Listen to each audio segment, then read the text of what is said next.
नमस्ते प्यारे साथियों, मैं आपके प्यारा साथी अखिलेश यादव। मैं आप सभी का इस प्यारे से प्लेटफॉर्म पर फिर से एक बार स्वागत करता हूं।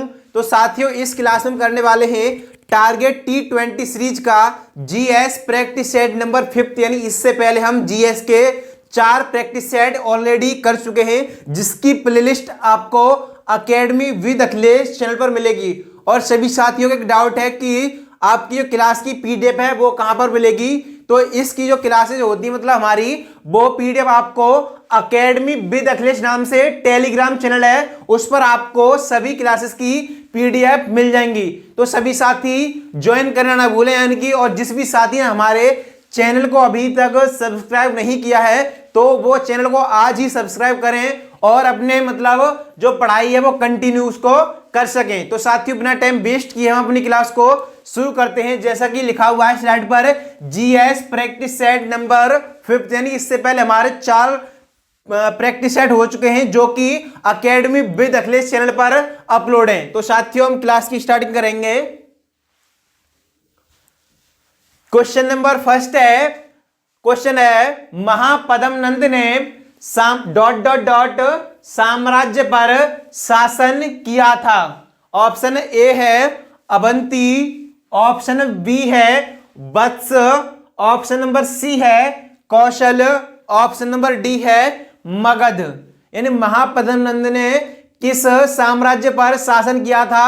तो सभी साथी बताएंगे इसका करेक्ट आंसर क्या हो जाएगा। हमसे पूछा गया है महापद्म नंद ने किस साम्राज्य पर शासन किया था। ऑप्शन ए था अवंती, ऑप्शन नंबर बी था वत्स, ऑप्शन नंबर सी था कौशल, ऑप्शन नंबर डी था मगध। इसका करेक्ट आंसर जो हो जाएगा ऑप्शन नंबर डी, यानी किस साम्राज्य पर शासन किया था वो था मगध। क्या था? मगध। महापद्म नंद ने मगध साम्राज्य पर शासन किया था। इसका डी करेक्ट जो होगा आंसर हो जाएगा, डी ऑप्शन इसका करेक्ट आंसर है। महापद्म नंद मगध का पहला नंद वंश का राजा था। क्या था? जो महापद्म नंद था वो नंद वंश का पहला राजा था और उसने शासन कहां किया था? वो मगध साम्राज्य पर किया था, जिसने नंद वंश की स्थापना कब की थी? तो 344 ईसा पूर्व से 324 ईसा पूर्व तक स्थापना इसकी की थी। उसके बाद है पुराणों में उसे अखिल क्षत्रांतक, यानी कि क्या है? अखिल क्षत्रांतक और एक छत्र के नाम से जाना जाता है। किसके नाम से? अखिल क्षत्रांतक और क्या है? एक छत्र। क्या है? एक छत्र के नाम से जाना जाता है। महापद्म नंद ने क्या है? महापद्म नंद ने एक राट की उपाधि धारण की थी। यानी कि महापद्म नंद जो था उसने किसकी उपाधि धारण की थी? तो क्या थी? जो एक राट की। किसकी? एक राट की। यानी उपाधि तो आप जानते होंगे, जैसे कि कोई सरदार की उपाधि धारण कर लेता है मतलब। और ये अभी वर्तमान में जैसे डॉक्टर की वो उपाधि, यानी कि ये तो डिग्री लेने के बाद होती है, लेकिन पहले ऐसे ही किसी को उपाधि दी जाती थी। मतलब जैसे सरदार वल्लभ भाई पटेल के नाम के आगे लगता है सरदार, वो एक उपाधि है। उसके बाद है महापद्म नंद को उग्रसेन के नाम से भी जाना जाता है। महापद्म नंद जो था उसको किस नाम से जाना जाता है? तो उग्रसेन के नाम से जाना जाता है, यानी कुछ स्रोतों में इसे बताया गया है। उसके बाद नेक्स्ट हम देखेंगे, नेक्स्ट है 16 जाने माने महाजनपदों में से सबसे महत्वपूर्ण महाजनपद कौन सा था? ऑप्शन नंबर ए है मगध, ऑप्शन नंबर बी है कौशल, ऑप्शन नंबर सी है वत्स, ऑप्शन नंबर डी है अंग। तो सभी साथी बताएंगे इसका करेक्ट आंसर क्या हो जाएगा। यानी कि जो पूछा गया हमसे 16 जाने माने महाजनपदों में से सबसे महत्वपूर्ण कौन सा था। यानी कि महाजनपद कितने थे? तो कितने थे? वो थे 16, 16। यहां दे रखा है, इसका करेक्ट आंसर क्या है? ऑप्शन नंबर ए। क्या हो जाएगा? मगध। क्या हो जाएगा? मगध। यहां पूछा था हमने 16 जाने माने महाजनपदों में से सबसे महत्वपूर्ण जो था वो था मगध साम्राज्य। क्या था? मगध। यहां कुछ दे रखे हैं, उनकी राजधानी दे रखी है और ये दे रखे हैं यहां पर मतलब महाजनपद दे रखे हैं। यानी 16 महाजनपद और उनकी राजधानियां निम्न है। ये दे रखे हैं इधर महाजनपद, इधर इनकी राजधानी। जैसे कि महाजनपद काशिया उसकी राजधानी कहां थी? वाराणसी। कहां थी? वाराणसी। उसके बाद है कौशल, कौशल की राजधानी कहां थी? वो थी श्रावस्ती। कहां थी? श्रावस्ती।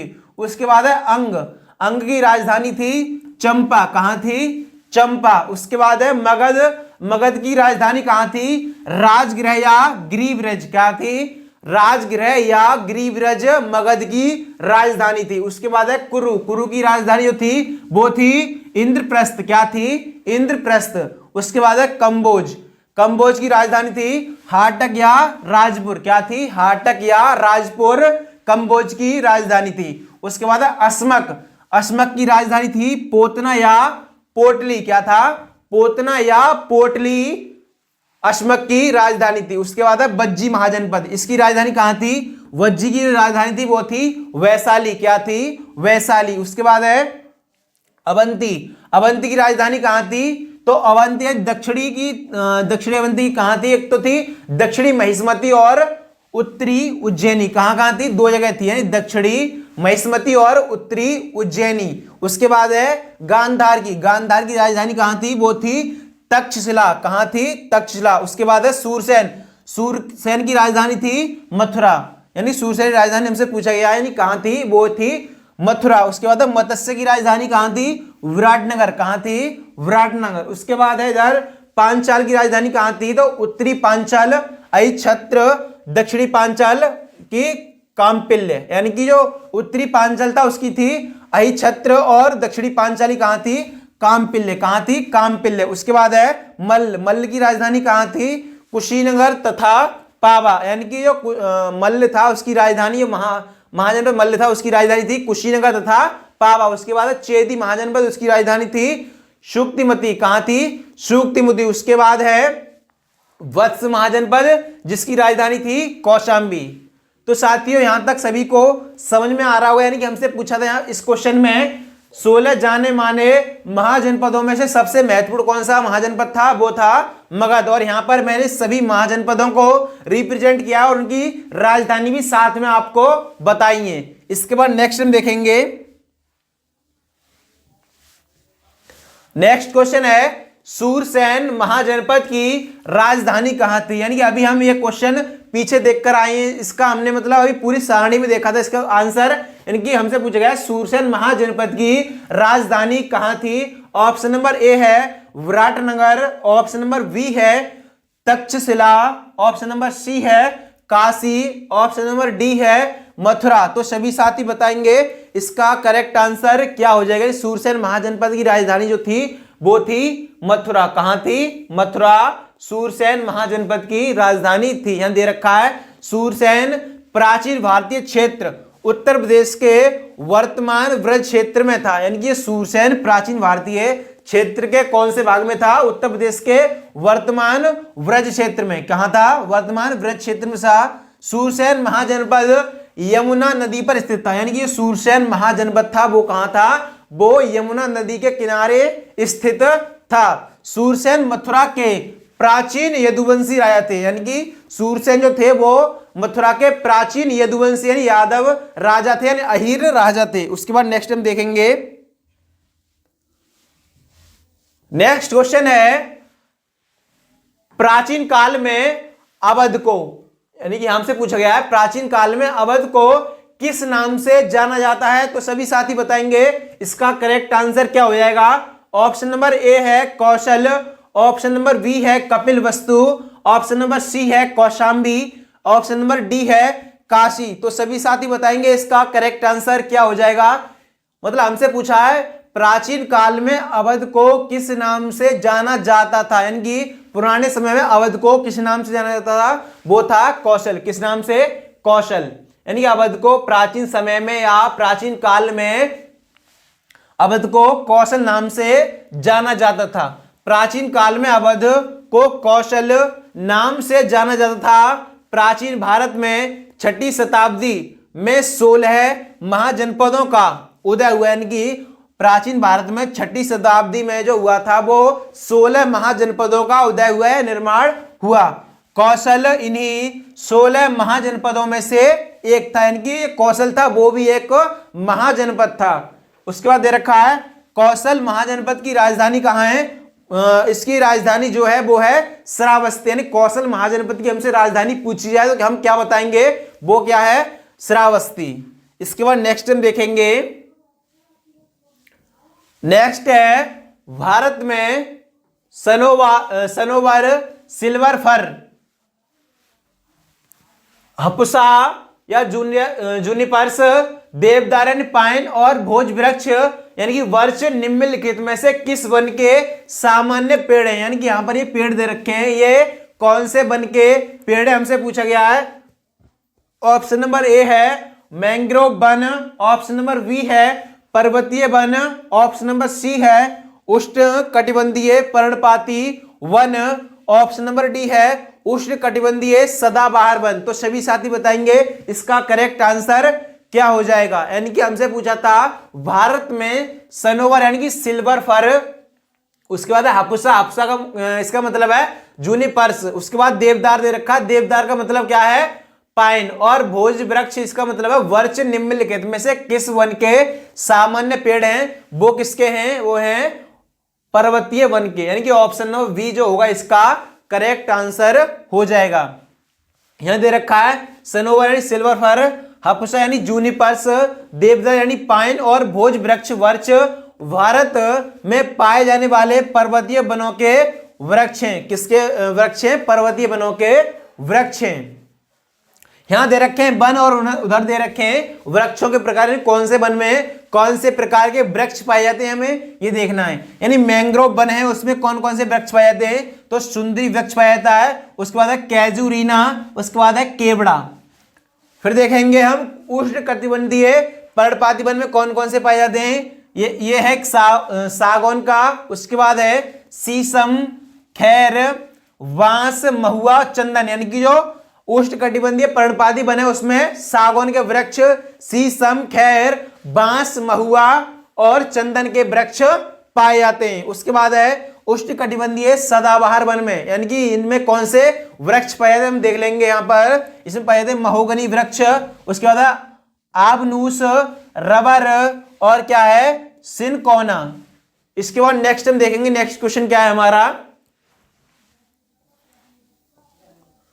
नेक्स्ट क्वेश्चन है साल, बबूल और बांस क्या है? साल क्या होता है? एक वृक्ष होता है। क्या होता है? एक वृक्ष होता है। बबूल भी एक वृक्ष होता है। नहीं, हमारे यहां पर वृक्ष दे रखे हैं। साल, बबूल और बांस जो शुष्क उष्ण कटिबंधीय वन के प्रकार हैं में वार्षिक वर्षा की मात्रा कितनी है? ऑप्शन नंबर ए है 200 से 250 सेंटीमीटर के बीच, ऑप्शन नंबर बी है 51 से 151 सेंटीमीटर तक, ऑप्शन नंबर सी है 251 सेंटीमीटर या अधिक, उसके बाद है ऑप्शन नंबर डी 25 सेंटीमीटर से कम। तो सभी साथी बताएंगे इसका करेक्ट आंसर क्या हो जाएगा। हमसे पूछा है साल, बबूल और बांस जो शुष्क उष्ण कटिबंधीय वन के प्रकार हैं में वार्षिक वर्षा की मात्रा कितनी है? इसका करेक्ट आंसर जो हो जाएगा ऑप्शन नंबर वी, कितना हो जाएगा?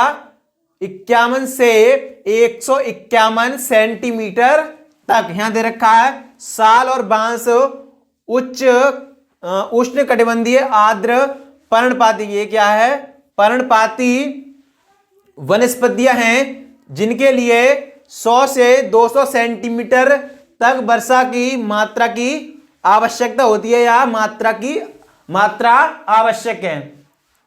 साल और बांस उच्च उष्ण कटिबंधीय आर्द्र पर्णपाती वनस्पतियां हैं जिनके लिए 100 से 200 सेंटीमीटर तक वर्षा की मात्रा आवश्यक है। वहीं बबूल जो कि एक उष्ण कटिबंधीय शुष्क कटीली वनस्पति के लिए 70 सेंटीमीटर से कम की वर्षा की आवश्यकता होती है। उसके बाद नेक्स्ट हम देखेंगे, नेक्स्ट है एवनी, महोगनी और रोजवुड के पेड़ किस प्रकार के वन का हिस्सा हैं? तो सभी साथी बताएंगे इसका करेक्ट आंसर क्या हो जाएगा।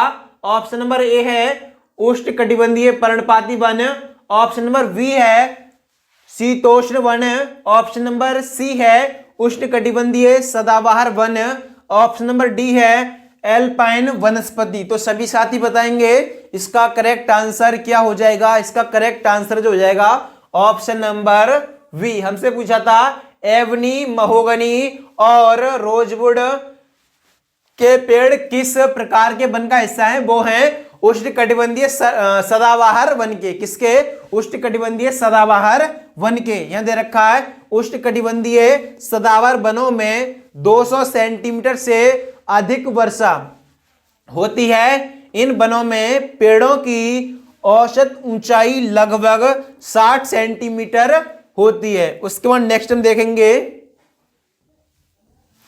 नेक्स्ट क्वेश्चन है भारत की संविधान सभा में मौलिक अधिकारों अल्पसंख्यकों, क्या है? अल्पसंख्यकों और जनजातीय व बहिष्कृत क्षेत्रों से संबंधित सलाहकार समिति के अध्यक्ष थे। यानी कि इनमें से कौन मतलब पूछा है हमसे, भारत की संविधान सभा में मौलिक अधिकारों अल्पसंख्यकों एवं जनजातीय व बहिष्कृत क्षेत्रों से संबंधित सलाहकार समिति के अध्यक्ष कौन थे या थे। तो सभी साथी बताएंगे इसका करेक्ट आंसर क्या हो जाएगा। ऑप्शन नंबर ए है Pandit Jawaharlal Nehru. Option number B है doctor Bhimrao Ambedkar. Option number C है doctor Rajendra Prasad. Option number D है सरदार वल्लभ भाई पटेल। तो सभी साथी बताएंगे इसका करेक्ट आंसर क्या हो जाएगा। तो इसका करेक्ट आंसर जो हो जाएगा ऑप्शन नंबर डी क्या हो जाएगा, सरदार वल्लभ भाई पटेल। सरदार वल्लभ भाई पटेल जो हैं इन्हें लौह पुरुष के नाम से जाना जाता है। किसके नाम से इन्हें जाना जाता है? तो लौह पुरुष के नाम से सरदार वल्लभ भाई पटेल को जाना जाता है। हमसे पूछा था भारत की संविधान सभा में मौलिक अधिकारों अल्पसंख्यकों एवं जनजातीय व बहिष्कृत क्षेत्रों से संबंधित सलाहकार समिति के अध्यक्ष सरदार वल्लभ भाई पटेल थे। उसके बाद दे रखा है सरदार वल्लभ भाई पटेल भारत के पहले गृह मंत्री तथा पहले उप प्रधानमंत्री थे। यानी सरदार वल्लभ भाई पटेल जो थे भारत के प्रथम गृह मंत्री एवं पहले भारत के उप प्रधानमंत्री भी रहे हैं। उसके बाद दे रखा है प्रमुख समितियां और उनके अध्यक्ष। यहां दे रखी है समिति, उधर दे रखे उनके अध्यक्ष। यानी कि यहां पर है संचालन समिति, वित्त और कर्मचारी समिति, राष्ट्रीय ध्वज पर तदर्थ समिति, प्रक्रिया के नियम संबंधी समिति के अध्यक्ष कौन थे? तो वो थे डॉक्टर राजेंद्र प्रसाद। यानी इन समितियों के अध्यक्ष थे वो थे डॉक्टर राजेंद्र प्रसाद, जो कि भारत के प्रथम राष्ट्रपति भी रहे हैं। उसके बाद सदन समिति। सदन समिति के मतलब अध्यक्ष कौन थे? तो वे थे वी पट्टाभी सीतार मैया। कौन थे? वी पट्टाभी सीतार मैया। उसके बाद है राज्य संबंधी समिति के अध्यक्ष कौन थे? वो थे पंडित जवाहरलाल नेहरू, जो कि भारत के प्रथम प्रधानमंत्री रहे हैं। उसके बाद है कार्य संचालन संबंधी समिति। इसके जो मतलब अध्यक्ष थे वो थे के एम मुंशी। कौन थे? के एम मुंशी। उसके बाद है प्रत्यायक या क्रेडेंशियल संबंधी समिति के अध्यक्ष कौन थे? वो थे अल्लादी कृष्ण स्वामी अय्यर। कौन थे? अल्लादी कृष्ण स्वामी अय्यर। उसके बाद है संघ समिति के मतलब अध्यक्ष कौन थे? वो थे पंडित जवाहरलाल नेहरू। कौन थे? पंडित जवाहरलाल नेहरू। तो सभी साथियों से मैं एक रिक्वेस्ट करूंगा, जिस भी साथी ने अभी चैनल को सब्सक्राइब नहीं किया और क्लास को शेयर नहीं किया है तो एक बार क्लास को शेयर कर दें। इसके बाद नेक्स्ट हम देखेंगे। नेक्स्ट क्वेश्चन है निम्नलिखित में से किस वर्ष में भारत के संविधान में 9वीं अनुसूची संलग्न की गई या जोड़ी गई। तो सभी साथी बताएंगे इसका करेक्ट आंसर क्या हो जाएगा। ऑप्शन नंबर ए है सन 1951 में।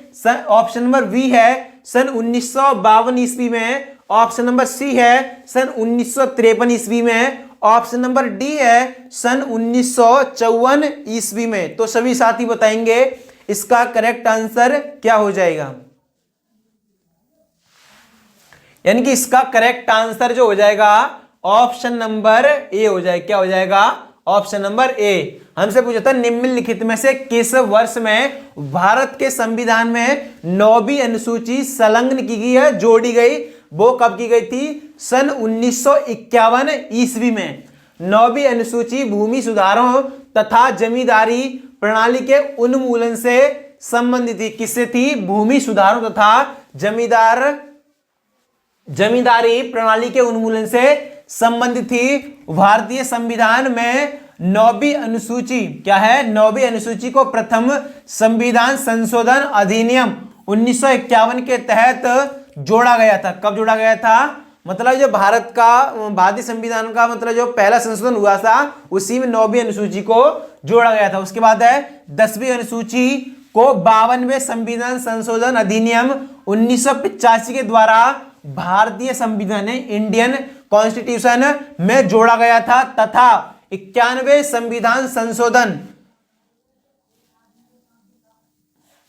में जोड़ा गया।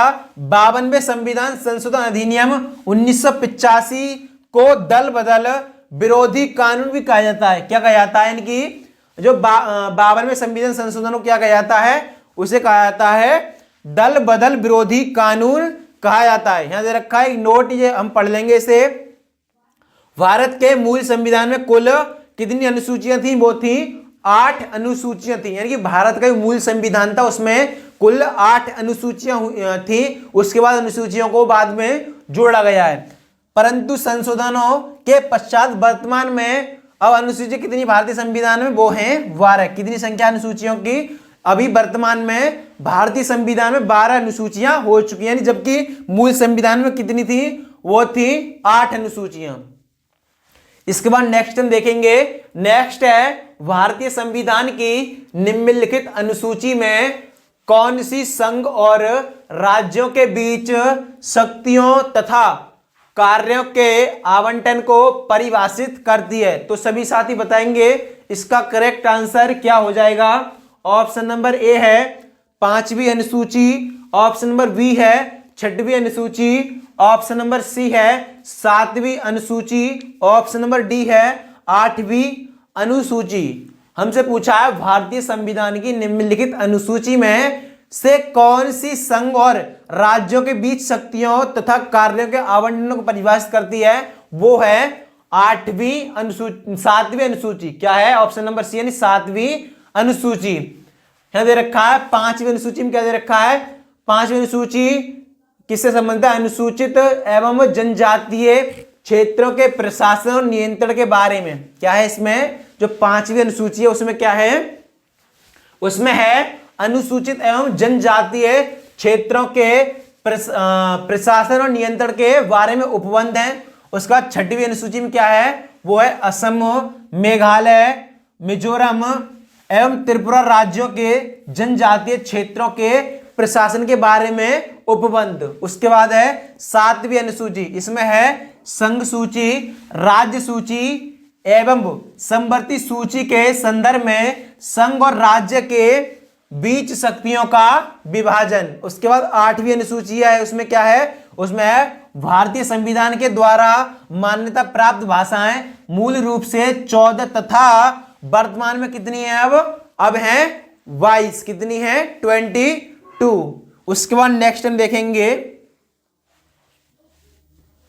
नेक्स्ट है निम्नलिखित में से कौन सा विषय भारत सरकार की राज्य सूची का भाग है? ऑप्शन नंबर ए है, यानी कि इनमें से ऐसा कौन सा ऑप्शन है जो राज्य सूची का भाग है? ऑप्शन नंबर ए है विवाह यानी कि शादी यानी कि मैरिज, ऑप्शन नंबर बी है बैंकिंग, ऑप्शन नंबर सी है उत्तराधिकार, ऑप्शन नंबर डी है कृषि यानी एग्रीकल्चर। तो सभी साथी बताएंगे इसका करेक्ट आंसर क्या हो जाएगा। यानी कि हमसे पूछा है कौन सा विषय भारत सरकार की राज्य सूची का भाग है, तो इसका करेक्ट आंसर जो हो जाएगा ऑप्शन नंबर डी, यानी क्या हो जाएगा? कृषि। क्या हो जाएगा? कृषि इसका करेक्ट आंसर हो जाएगा। यहां दे रखी है हमें संघ सूची और यहां दे रखी है राज्य सूची और ये दे रखी है हमें समवर्ती सूची। उसके बाद इसमें इनके विषय दे रखे हैं, कौन सी सूची में कौन से विषय उपलब्ध हैं। जैसे कि हम संघ सूची को सबसे पहले पढ़ेंगे। संघ सूची में क्या क्या है? बैंकिंग है, उसके बाद रक्षा है, जनगणना है, परमाणु शक्ति है, नागरिकता है, रेलवे, डाक एवं वो तार, उसके बाद प्रत्यर्पण है, उसके बाद युद्ध एवं शक्ति, ये सभी किसके अंडर आती है संघ सूची के अंदर। किसके अंडर? संघ सूची के अंडर। उसके बाद है राज्य सूची। राज्य सूची में दे रखा है कृषि एवं सिंचाई है, उसके बाद पुलिस है, लोक स्वास्थ्य है, उसके बाद स्थानीय शासन है, टोल टैक्स है, बाजार एवं मेले हैं, मनोरंजन कर हैं, कृषि आय पर कर, यानी कृषि आय पर कर, ये भी किसके अंडर में आता है? ये सभी आते हैं राज्य सूची के अंडर। किसके अंडर? राज्य सूची के अंडर। उसके बाद है संपत्ति सूची। संपत्ति सूची में क्या क्या है तो यहां देखेंगे हम। संपत्ति सूची में है रोजगार है, शिक्षा है, विवाह एवं उत्तराधिकार है, आर्थिक एवं सामाजिक योजनाएं हैं, और जनसंख्या नियंत्रण एवं परिवार नियोजन, इसमें भी मतलब ये भी संपत्ति सूची का एक भाग है। उसके बाद है वन एवं वन्य जीवों और पक्षियों का संरक्षण है, विद्युत है और कारखाने, यानी ये सभी किसके भाग हैं? ये विषय हैं, ये संपत्ति सूची के विषय हैं। इसके बाद नेक्स्ट हम देखेंगे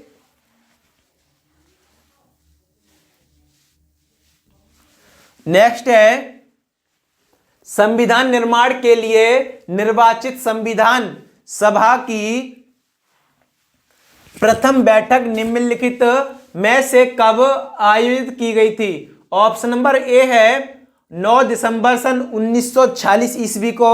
ऑप्शन नंबर बी है 15 अगस्त सन 1947 ईस्वी को। ऑप्शन नंबर सी है 9 दिसंबर सन 1947 को। ऑप्शन नंबर डी है 15 दिसंबर सन 1947 को। तो सभी साथी बताएंगे इसका करेक्ट आंसर क्या हो जाएगा। हमसे पूछा है संविधान निर्माण के लिए निर्वाचित संविधान सभा की प्रथम बैठक कब की गई थी? तो वो आयोजित की गई थी 9 दिसंबर सन 1946 ईस्वी को। कब की गई थी? 9 दिसंबर सन 1946 ईस्वी को। इसका करेक्ट आंसर जो हो जाएगा ऑप्शन नंबर ए हो जाएगा। क्या हो जाएगा? ऑप्शन नंबर ए। संविधान सभा की प्रथम बैठक 9 दिसंबर सन 1946 को हुई थी। मुस्लिम लीग ने इस बैठक का बहिष्कार किया था। क्या किया था इसका? मुस्लिम लीग ने तो इसका इन्होंने बहिष्कार कर दिया था। संविधान सभा की अंतिम बैठक 24 जनवरी सन 1950 को हुई थी। कब हुई थी? 24 जनवरी सन 1950 को हुई थी। उसके बाद नेक्स्ट हम देखेंगे, सभी साथी इस क्वेश्चन को पढ़ाएंगे और जवाब देंगे। इतनी देर में पानी पी लेता हूं, 1 मिनट रुकेंगे।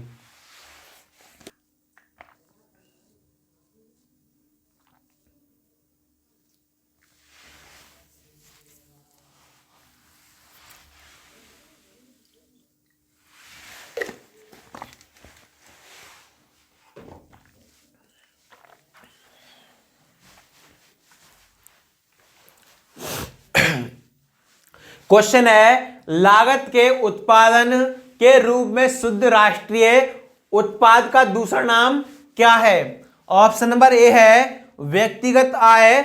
ऑप्शन नंबर बी है राष्ट्रीय आय। ऑप्शन नंबर सी दे रखा है सकल राष्ट्रीय उत्पाद। ऑप्शन नंबर डी है शुद्ध घरेलू उत्पाद। तो सभी साथी बताएंगे इसका करेक्ट आंसर क्या हो जाएगा। हमसे पूछा गया है लागत के उत्पादन के रूप में शुद्ध राष्ट्रीय उत्पाद का दूसरा नाम क्या है? वो है राष्ट्रीय आय। क्या इसका करेक्ट आंसर हो जाएगा? ऑप्शन नंबर बी यानी राष्ट्रीय आय इसका करेक्ट आंसर हो जाएगा। लागत के उत्पादन के रूप में शुद्ध राष्ट्रीय उत्पादन को राष्ट्रीय आय भी या राष्ट्रीय यानी नेशनल इनकम भी कहा जाता है। किसी देश में एक वित्तीय वर्ष के दौरान उत्पादित वस्तुओं और सेवाओं का मूल्य राष्ट्रीय आय है। राष्ट्रीय आय को कारक लागत पर एनएनपी शुद्ध राष्ट्रीय उत्पाद के नाम से भी जाना जाता है। किसके नाम से जाना जाता है? एनएनपी के नाम से। किसके नाम से? एनएनपी के नाम से जाना जाता है। इसके बाद नेक्स्ट हम देखेंगे, नेक्स्ट है किसी देश का सकल घरेलू उत्पाद निम्नलिखित में से किन क्षेत्रों में उत्पादन का योग होता है? ऑप्शन नंबर ए है देश के द्वितीयक और तृतीयक क्षेत्र। ऑप्शन नंबर बी है देश के प्राथमिक, द्वितीयक और तृतीयक क्षेत्र। ऑप्शन नंबर सी है देश के प्राथमिक और तृतीयक क्षेत्र। ऑप्शन नंबर डी है देश के प्राथमिक और माध्यमिक क्षेत्र। तो सभी साथी बताएंगे इसका करेक्ट आंसर क्या हो जाएगा। हमसे पूछा गया है किसी देश का सकल घरेलू उत्पाद निम्नलिखित में से किन क्षेत्रों में उत्पादन का योग होता है। तो इसका करेक्ट आंसर जो हो जाएगा ऑप्शन नंबर बी क्या हो जाएगा, ऑप्शन नंबर बी, यानी देश के प्राथमिक, द्वितीयक और तृतीयक क्षेत्र। किसी देश का सकल घरेलू उत्पाद जीडीपी मुख्यतः देश के प्राथमिक, द्वितीयक तथा तृतीयक क्षेत्र में उत्पादन के योग से प्राप्त होता है। किससे प्राप्त होता है? इनके योग से यानी जोड़ से प्राप्त होता है। प्राथमिक क्षेत्र कृषि, वानिकी, मछली पालन, पशुपालन और इसमें क्या क्या आते हैं? खनन आते हैं। प्राथमिक क्षेत्र में क्या क्या आता है? कृषि आती है, उसके बाद वानिकी आती है, मछली पालन भी जो प्राथमिक क्षेत्र है उसी का भाग है। उसके बाद पशुपालन और खनन भी इसी का एक हिस्सा है। उसके बाद द्वितीय क्षेत्र में क्या क्या आता है? इसमें आता है निर्माण आता है, विनिर्माण आता है, बिजली आता है, यानी बिजली का उत्पादन भी इसी में आता है। उसके बाद नेक्स्ट हम देखेंगे,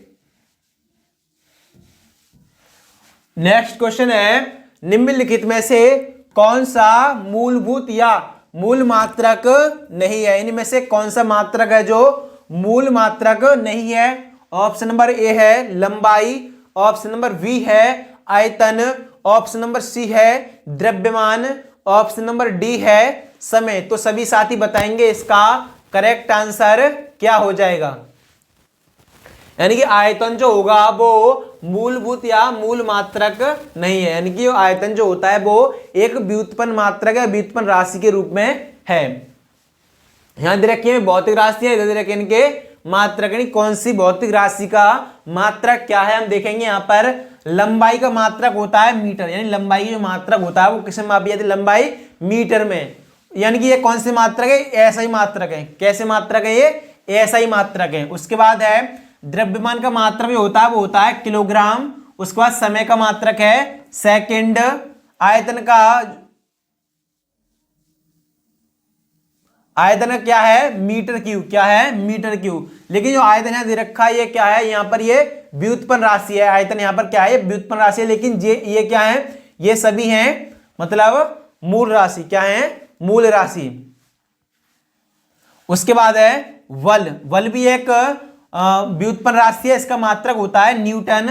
उसके बाद चाल का मात्रक होता है मीटर प्रति सेकंड। उसके बाद शक्ति का मात्रक होता है वाट। उसके बाद विद्युत प्रतिरोध का मात्रक होता है ओम। क्या होता है? ओम का सिंबल कैसा होता है? तो ओम का सिंबल कुछ इस प्रकार होता है। किस प्रकार होता है? यहां मैं आपको बना के दिखा दे रहा हूं।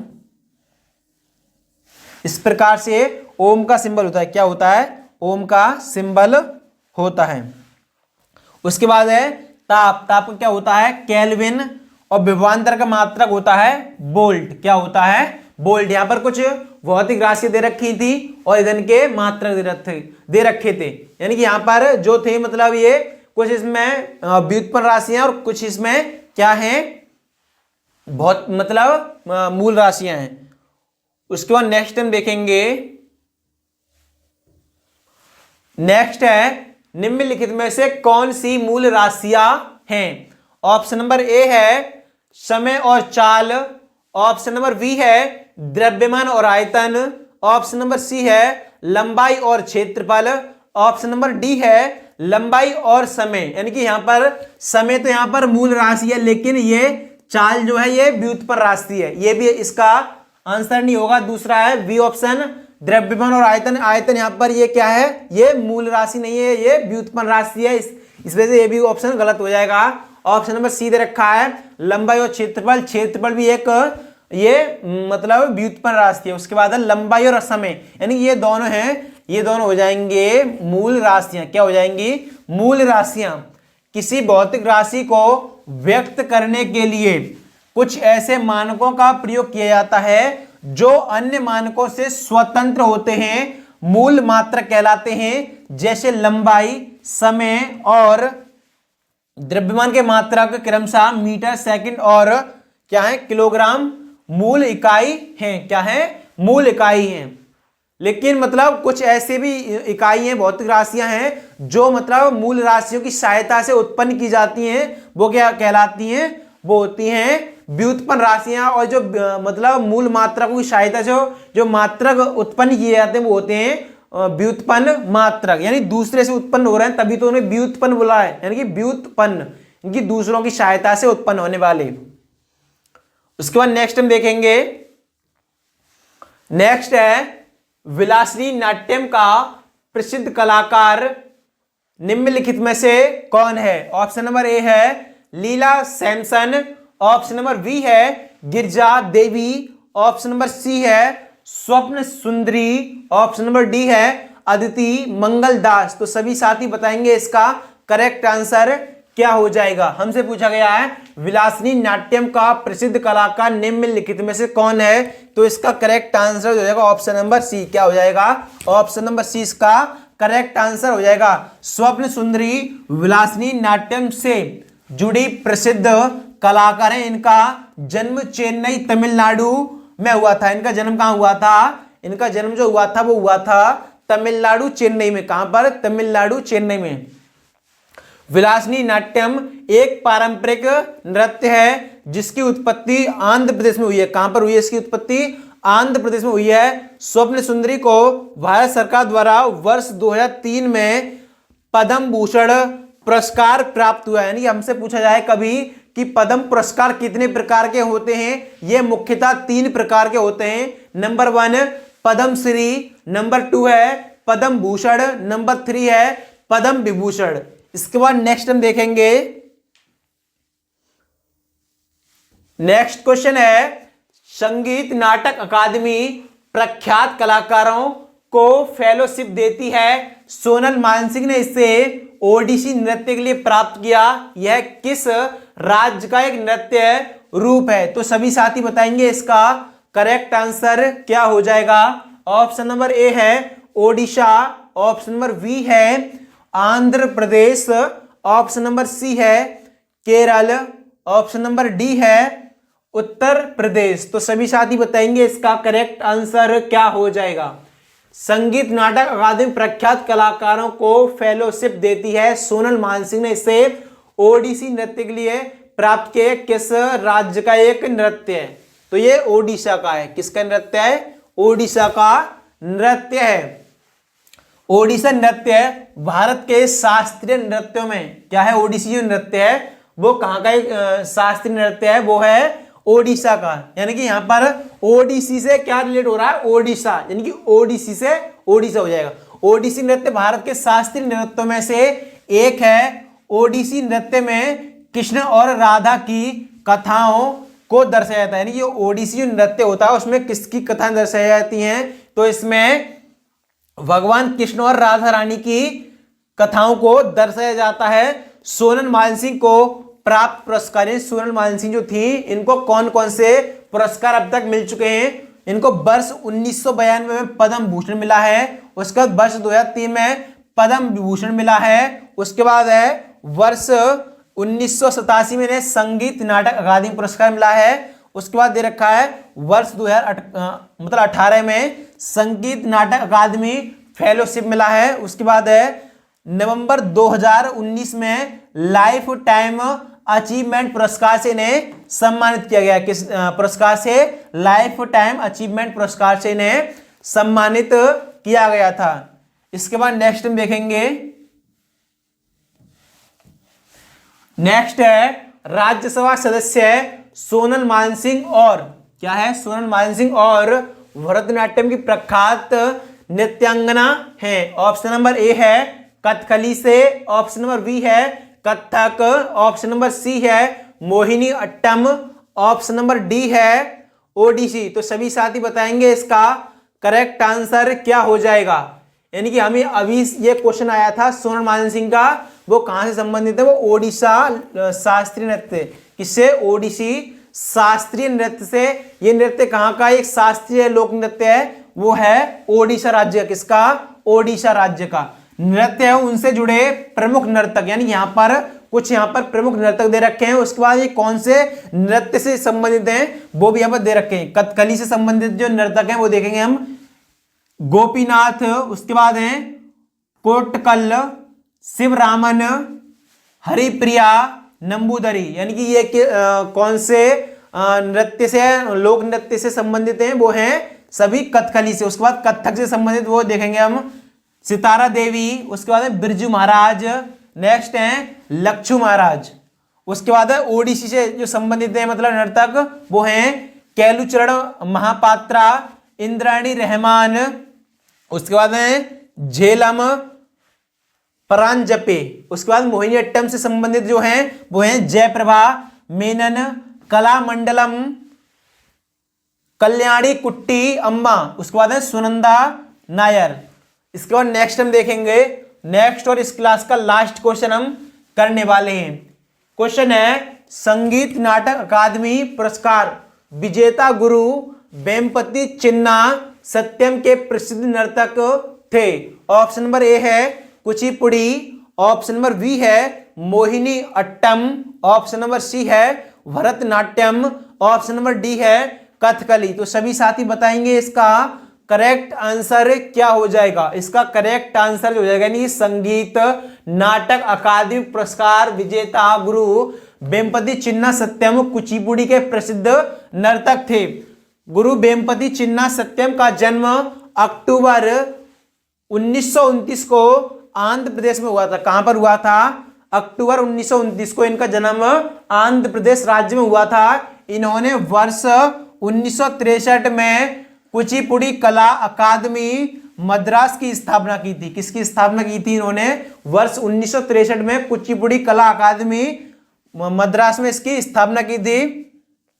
गुरु वेम्पति चिन्ना सत्यम को प्राप्त पुरस्कार यानी कि कब कब इनको पुरस्कार मिला है तो पद्म भूषण पुरस्कार इनको 1998 में मिला था। उसके बाद है मध्य प्रदेश सरकार द्वारा कालिदास पुरस्कार एवं तमिलनाडु सरकार द्वारा ने कलेम मणि पुरस्कार प्राप्त हुए, यानी कि इनको ये यहाँ पर इनको पुरस्कार प्राप्त हुए हैं। तो साथियों आज की क्लास आपको कैसी लगी कमेंट सेक्शन में जरूर बताना। और एक क्वेश्चन आपके लिए मैं छोड़ता हूं, यानी कि सभी साथी कमेंट में बताना कथकली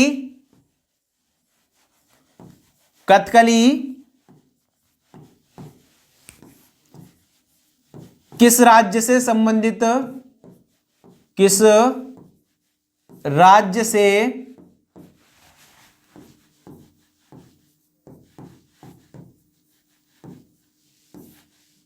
संबंधित शास्त्रीय लोक नृत्य है।